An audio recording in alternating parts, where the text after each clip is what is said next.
Bring you up to speed right now with all the latest developments overnight on the coronavirus. President Trump signing a relief package into law. It includes money for free testing and paid emergency leave. We're going to take a deeper dive into what that means for your family coming up in just a few minutes. This all comes as the Carolinas saw a big spike in COVID-19 cases overnight.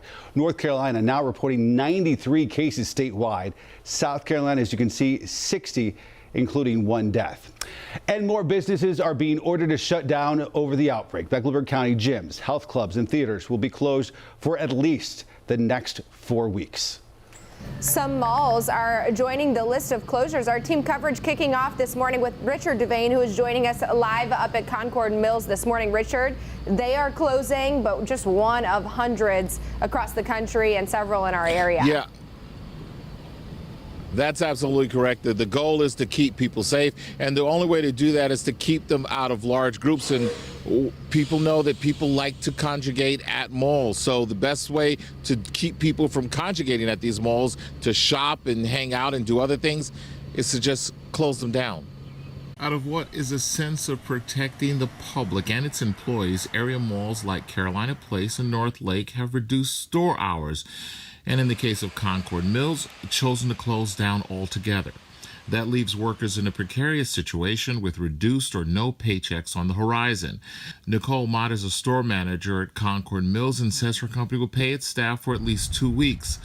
But who knows after that, especially with the possibility of many more weeks of closed doors ahead. Having that 2-week pay is, gives us a lot of relief. But as far as what we hear from the news, it sounds like things, could be going on a lot longer than then. So I think we're still in a way feeling of like anticipation and anxious about that. Yeah, and she also adds that basically even when the malls reopen, whenever that is, that she doesn't know how fast people will be back to shopping.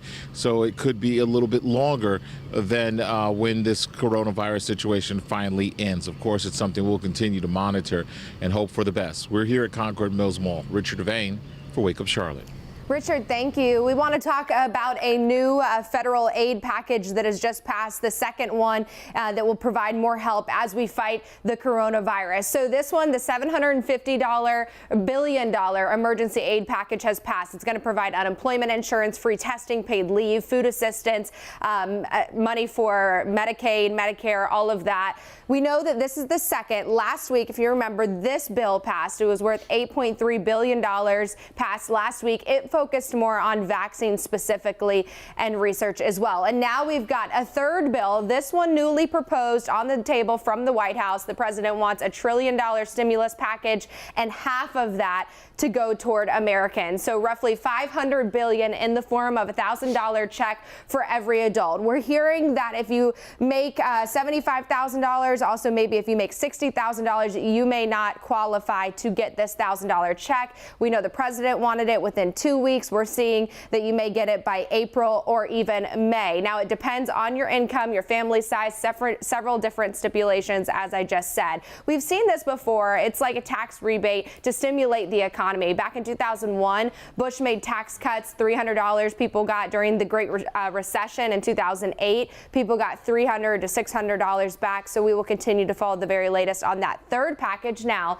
But new this morning, Ben, that second package this morning has passed. All right, good news there. Rachel, thanks. Our team coverage continues this morning as parents everywhere wait to see if daycares will follow schools across the Carolinas and close their doors as well.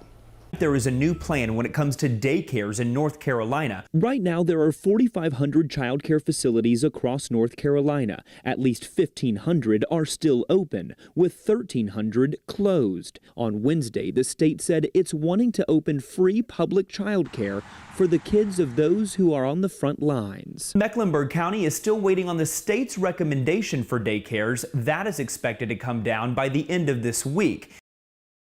Good morning. I'm Billie Jean Shaw, Uptown. So have you seen people overcharging for essentials during this coronavirus outbreak? Well, that's against the law. And today at 2 o'clock, the North Carolina Attorney General will be addressing that. He says there's been more than 130 complaints about price gouging. They're investigating those complaints. And if you have an issue and you are a victim of price gouging, you're asked to contact officials immediately. And